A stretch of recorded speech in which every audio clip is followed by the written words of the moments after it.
The Lord be with you. A reading from the Holy Gospel according to Saint Mark.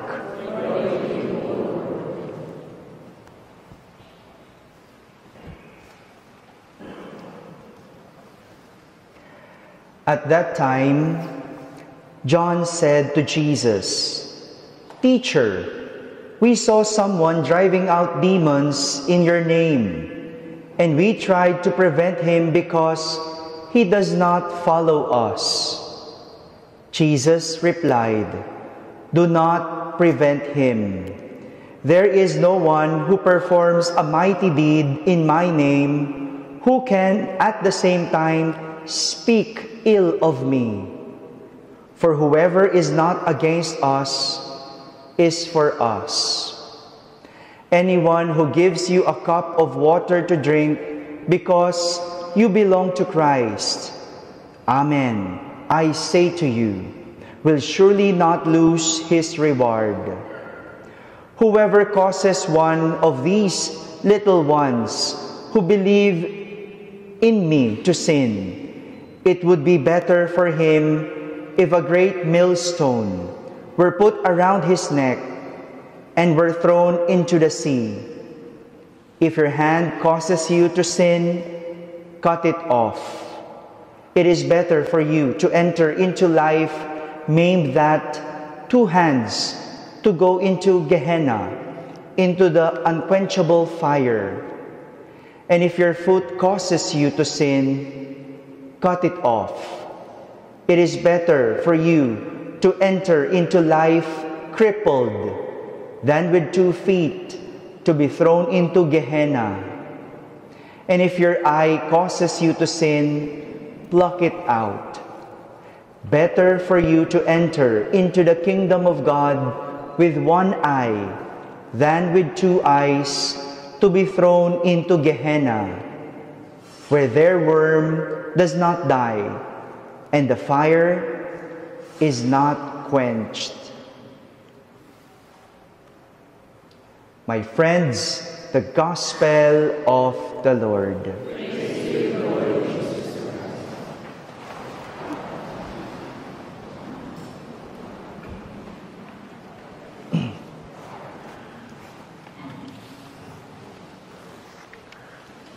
A donor of a church came to me and asked, "Father, can you help me look for someone who is able to construct a retablo?" A church somewhere in the south asked him to donate a retablo. A retablo is like that, ano po? And I said yes. And I asked him, her, the couple to talk directly to the person, and they were able to discuss and made it. And I asked the one doing it, "How much?" "Father, I'm giving it 2 million. Sabi ko, "Mahal naman." "Father, ang laki ng discount. Kasi ang laki nung kanilang altar." Anyway, when it was completed, the bishop will bless the retablo. And the benefactor asked me if I can come to witness the blessing. So I came. Then I did not know that the retablo was to be put in a cathedral. Kala ko naman ordinaryo simbahan lang. Cathedral. Kaya pala, sabi nga namin, bongacious daw, bongacious. Ano po? Bonggang-bongga. Ano po?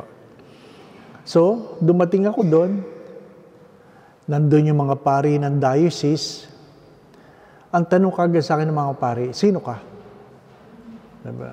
"Ako po si ganyan." "Taga saan ka?" "Ako po ay taga ganon." Tapos, "Anong ginagawa mo dito?" "Naimbitahan lang po ako." Sabi nga no. "Bakit kayo inimbitahan?" "Pari yan, pari." Ay di, tahimik lang ako. Ano po? During the Mass, feel mo ostracize ka kasi hindi ka taga doon. Ano po? Then, After the ceremony, after the blessing, the bishop thanked the benefactor, and the benefactor said these few words. Pero sabi kagad ng benefactor, this was made possible because of Father Dave Concepcion. Ano pa? So, yung mga katabi ko na nalaman ako yun, ano po, tumingin lahat sa akin. Tapos sabi kagad nila, Father, kailangan ko rin ng retablo. Ano ibig ko sabihin?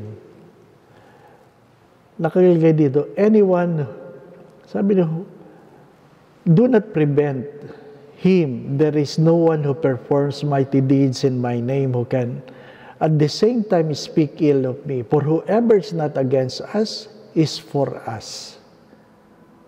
Ang masakit na kwento, hindi yung kung ano ang tama o mali. Ang masakit na kwento ay kung kanino may pakinabang. Yan ang masakit na kwento sa panahon ngayon. Kahit magnanakaw, okay, basta may pakinabang. Napansin niyo po ba yan? Hindi pinag-uusapan kung tama o mali. Ang pinag-uusapan ay pakinabang. If you look at the first reading, the second reading, the gospel, people are ostracized because who are they? Who are they? The second reading says, you will weep, you rich. Why? Is it bad to be rich? That I will weep at the end? No. It is because God has given you the gifts and the opportunities, and yet you have failed to use your gift for the purpose that God has called you. Many times I've said this, if you are blessed, it is not for you to indulge, but to share. But never, never, ever look down on people. Never, ever look down on people. Pagka minsan, dahil hindi maayos ang damit, hindi maayos ang itsura, o feeling ng iba hindi mapapakinabangan, minamata. Minamata. Sabi nga nung isang nurse na dinuduro-duro siya ng isang celebrity sa isang hospital, tahimik lang siya. Tahimik lang yung mga nurse doon sa nurse station. Tinitingnan ko lang sila. Pagkatapos umalis ng isang celebrity, para naman humupa yung tension, biniro ko sila. Sabi ko, alam ko kung anong mga iniisip nyo kanina. Ano yun, Father? Sinasabi nyo, huwag kang magkakasakit dito. Hindi ka namin tutulungan, di ba? Hindi mo alam. Hindi mo alam. My father is a Protestant. My mother is a Catholic. And because of that, we were ostracized. We were ostracized when we were young.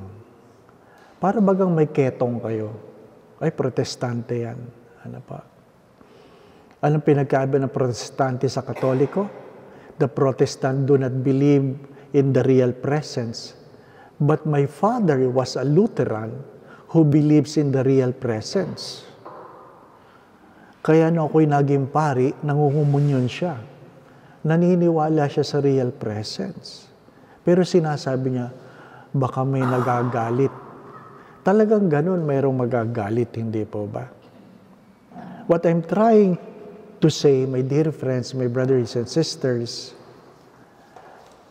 I hope that we do what is right, not because it was approved by many.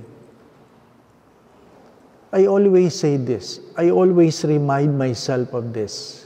If you lose money, you lose nothing. If you lose your health, you lose something.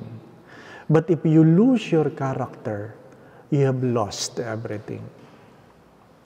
Keep that in mind. If you lose money, you lose nothing. If you lose your health, you lose something.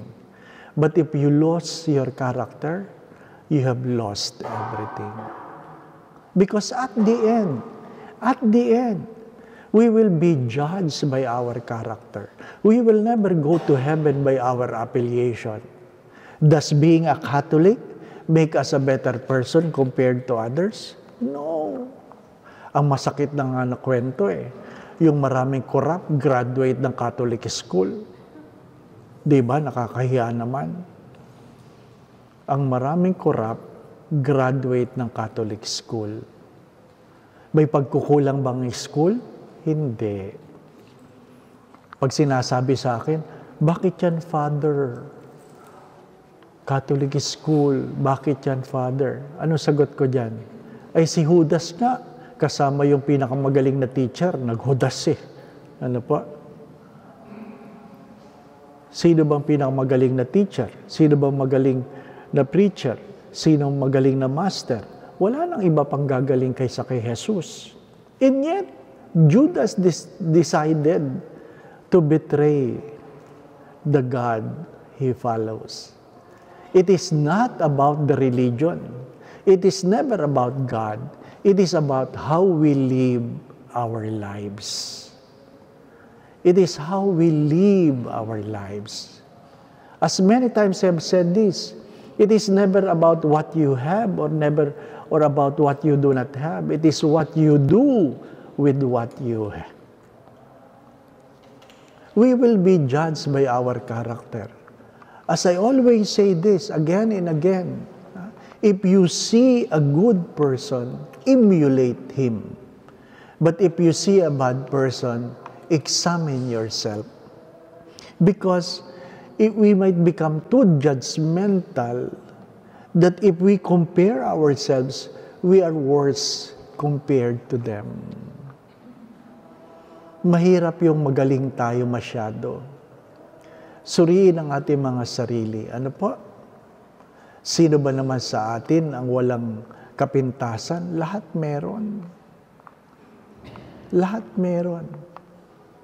Again, never consider good people, better people, rich people, whoever, your enemy. Because there is so much to learn from them. There is so much to learn from other people. Kahapon ba yung napag-usapan si Father Eric Santos? Ano po? My good friend Eric Santos. Hindi yung singer. Ano po? Si Eric Santos, kung naalala niyo yung merong advertisement ng Coca-Cola na tinulak siya ng mga kabarkada niya doon sa loob ng maze. Tapos, may naligaw na babaeng magandang-maganda sa loob. At to cut the story short, sila yung nagkakilala sa loob ng maze at lumabas, di ba? Selos na selos yung mga barkada kasi, sorry for the words, si Eric yung pinakapangit doon Ano po?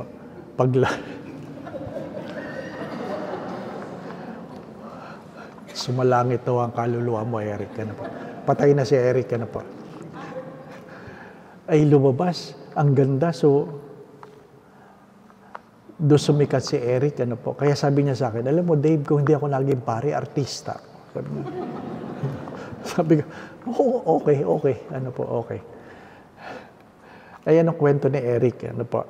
Maliit kasi yun. Maliit, maitim. Ano po? Maitim. Sa kanya yung mga kwentong sa sobrang liit niya, hindi siya kita sa ambo. Ano po, ulo lang. Kaya sabi niya, the Lord be with you. Ano po, kamay lang. Ano po, in the name of the Father, of the Son, of the Holy Spirit.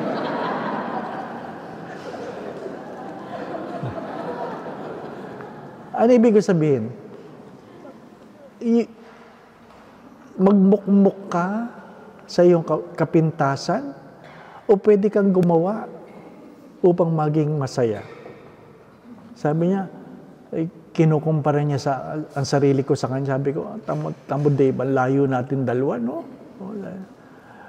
Ang puti mo, ang itim ko, ang tangkad mo, ang liit ko. Tapos, sasabihin ko lang sa kanya, pero mas pogi ka. Kasi sabi nung may dumating na driver sa parokya, nagwawali siya. Sabi, nasaan po ang pari? Sabi, bakit po? Nasaan po ang pari gusto kong makausap? Bakit nga po? Tawagin mo ang pari. So, nagbihis siya. Punta siya. Lumabas siya, nakasutana. Anong kailangan mo kay Father? Sabi ng driver, ay, sorry po. Sakristan pala kayo. Because we have this common mistake of judging people. We have this common mistake of judging people. Again, my brothers and sisters, be careful. Kung kayo ang mahuhusgahan, hindi nyo problema yan. Pero kung kayo ang manghuhusga, kayo ang may problema. Amen. After the Mass, you can visit, you can take pictures of the real presence. You have the pamphlet already, so it was explained to you. Kung hindi nyo naintindihan, may doktor dyan. Ayun po si Doc, nasa likod. Ano po? Second, I forgot to explain about the significance of the sanctuary of Saint Michael the Archangel. Ano po? Ba't ba tayo nagpunta doon? In the year 490, the angel had an apparition in that cave 3 times. 3 times. And if you have noticed, the place have grown because many kings, princes, bishops, and even popes visited the place, asking for intercession. What is the particular intention? For protection. So, yun po ang significance ng lugar. Today is the feast of Saint Michael the Archangel. Ano po? The feast. Meron pong relic na pinagbibili kahapon doon. Ano po? Yung bato galing sa cave. Ano po? Tunay yun. Pero pag kayo ay nakabili ng relic ng balahibo na Saint Michael, hindi ho tunay yun. Ano po? Kasi nauso yun, merong nagtitinda ng pakpak. Balahibo daw mula sa pakpak ni Saint Michael. Kumita din naman yun. Ano po? At least the significance of the place why we visited the place. It is where Saint Michael had an apparition for 3 times. Ano po? And kings, princes, bishops, and even popes have visited the place asking for intercession. Diba? Third, yung kukuha ng camera, dyan na lang tayo para diba? Mukhang mas maliwanag kung ganyan ang kuha. Huwag na kayong tumayo, mas maliwanag. Ano po? Pang-apat, we have enough time. We can have lunch first, then you can go back and visit baka matumba kayo dyan. Kumain muna kayo. Ano po? Mapagalitan kayo ni Padre Pio. Okay. Let us all rise.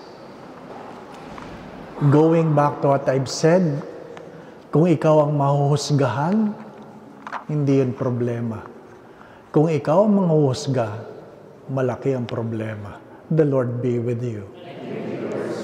And may Almighty God bless you and your family, the Father, the Son, and the Holy Spirit. We go in peace to love and serve the Lord.